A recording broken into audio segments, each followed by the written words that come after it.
This episode is brought to you by Progressive Insurance. Do you ever think about switching insurance companies to see if you could save some cash? Progressive makes it easy. Just drop in some details about yourself and see if you're eligible to save money when you bundle your home and auto policies. The process only takes minutes, and it could mean hundreds more in your pocket. Visit Progressive.com after this episode to see if you could save. Progressive Casualty Insurance Company and Affiliates. Potential savings will vary. Not available in all states. 99X. This is the Morning X. You're listening to it on 99X Atlanta. And not only do we bring you the soothing sounds of Alterna rock, we can also get you drunk. What are you talking about? We have our own beer. Well, it's, Marge, you have to preface it by saying the award-winning 99 Experiment. Locally brewed Pilsner IPA hybrid. Took home 2 more awards at the Georgia Craft Brewers Festival. Gold for Best Hybrid, bronze for Best Pilsner. Who knew we had an award-winning beer? This is crazy. I'm actually out. I've got to go up and get a case because I have it on hand, on tap in the drink fridge at the Barnes Resort for when people come over. Yeah. And they've taken it all. Mutation Brewing in Sandy Springs, and not only can you get it there, but all over town, which is crazy. Yeah, it is on tap all over town. You can go to mutationbrew.com to find out about that, or inside the 99X Freeloader app. I have a homeowner question for you that, and this is just in general. If anyone listening has something they want to add, also 470-741-4999 is our number, or 499X, because you know the 9 is an X. Had a poker outing the other day, and I'm not going to name names, Crash, because I know you're already going to ask me. You were busy with your Dolphins football, so you weren't even invited because I already knew the answer. Okay, understandable. So poker, and several people come over to play. All of a sudden, I'm like, damn, I need a jacket. What the hell's going on? It was freezing in my house. So I'm like, what the? So I get up and I go over to the thermostat. Thermostat's on 58. What? Whoa. Thermostat's on 58. I'm like, oh, this must be a weird Nest thing, because I just changed out of my old Nest because they're stopping working soon. So you have to get the new versions of Nest. So I got the new Nest. So I thought, well, maybe it's just a screw up. Go back, start playing. And a couple breaks every now and then. People get up, stretch their legs, whatever. And then I'm freezing again. I go look over. It's at 58 degrees. That's a little extreme, I have to say. One of our salespeople was changing my thermostat to that number. Wait, one of our salespeople? Who does that? Without asking. I mean, somebody could say, hey, I'm a little warm. Do you mind? That's me? one thing. Like, is it me to be upset about that? Because that's money, first of all.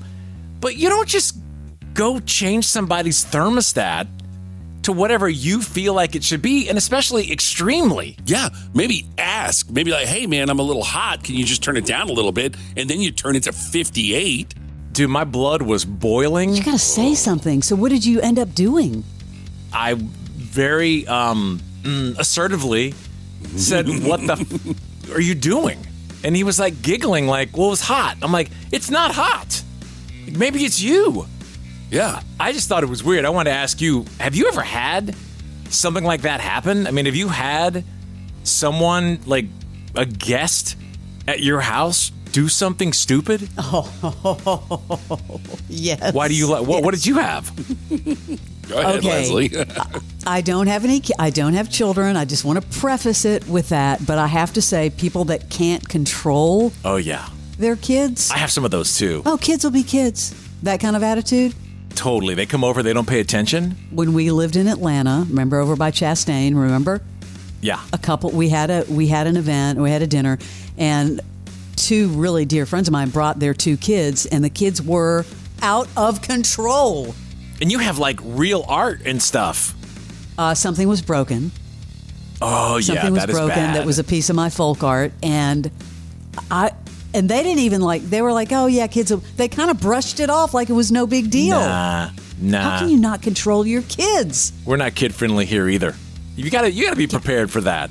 Crash, what about you? Your assortment of friends, it has to be something. Yeah, I mean, there's a laundry list of dumb things that my friends have done. But one thing that really pissed me off, I had just had mouth surgery, and I'm not big with pain pills, but, they gave them to you anyway. I had a whole thing of like Percocet, a buddy of mine not only he went into my medicine cabinet, saw them, knew it was my prescription, and took them all, like literally the entire bottle, as if I wasn't going to. Well, that's an invasion of privacy. That's crazy. That's a legal problem. The dude went fishing. The whole thing? Dang. Yeah. Fishing in your medicine cabinet. Yeah, like he was That's looking awful. whatever. I mean, he brushed by the Blue Chew and everything else, and boom, steals my Percocet. This guy figures out a way to get a Blue Chew plug-in, the most random places. Always. Hey, Morning X, good morning. Who is this? Hey, good morning. Hi, my name's Tina from Noonan. Hey, Tina, what's the worst thing a guest has ever done at your house? Oh, goodness. So I had a 13-year-old niece come to visit, and she asked to borrow my laptop. And I was like, okay. She took it down to the basement, said she was going to go down there and listen to music. And they left the next day, and when I went to get onto my computer, my password had been changed. When I finally did get in, the child had loaded TikTok and all these apps on my computer. No way. And even worse, when I looked at the browsing history, she was on some sites that I don't think Mama would have been happy about. So, of course, I had to tell my sister-in-law what her child had done, and she didn't really seem too concerned. But let's just say they were some X-rated sites. And yeah, so we were just floored because we were like, oh, this quiet kid, yes, she had fun on our computer. And it was a girl. I would have thought like a little boy. How old was she? She was 13. 13, yes. Had downloaded all kinds of things on my computer. Just had free will with it. Yeah, I'm not trying to let anyone walk off with my laptop and start doing. Yeah, that's like your private playground where you, not that you're hiding anything, but just you're set up the way you want to be set up. I mean, downloading apps and then you're looking at the search history and it's like naughty stuff. Wow. Yes, looking at porn. Yeah, I of course, I did have to tell her mom everyone that she was on. And let's just say the next time they came to visit, no, I shut down the Wi-Fi. Man, the percentage of 13-year-old girls that look at porn has to be like 1%. Yeah, I wasn't too sure what was going on there. All right, well, thanks for sharing. That's a bad one. Thank you, Tina. Well, I did have another niece here a couple years ago come to visit, and this one at least wasn't on bad things, but she did add a lot of stuff to the computer too. So yeah, now when teenagers come to visit, we just turn off the Wi-Fi and act like the internet is out. Exactly. All right. Thank you very much. That's a pretty wicked little family tree there. Don't put that computer out. Thank you. Yeah. Thanks. All right. Y'all have a good day. You too. We'll see you later. Yeah, the kid not handing that computer over. Morning X. Good morning. Who is this? Bubba. Hey, Bubba. What's the worst thing a guest has ever done at your house? Leave the crap and pee splatters on the toilet. Oh, they're misfiring? No. Something like that, or just have a real bad explosion. Why do people do that? Even in public restrooms, you go in, I was like, what the? I went into Alon's at Phipps the other day, went in to go to the bathroom and opened the door, and it looked like someone just started taking shots everywhere. Or, they leave a log where the toilet just stops up or something, and they don't tell you about it. Oh, God. You got to stay behind on the flush and look if you need a double flush. You don't need to leave that for the homeowner to find. Yeah, it happened to me and my wife once. Yeah, it was horrible. Well, did you say something to the people, or you just let it go? I didn't. Actually, it was a friend of relatives, and I didn't want to do any embarrassing or anything. So I just cussed a lot and cleaned it up. Yeah, when people come over and they want to go to the bathroom and then they're gone too long, that's always like, you don't want to go in that bathroom for a long time. Hell no, it's like your dad going in there. You don't ever want to go after your dad's been in there.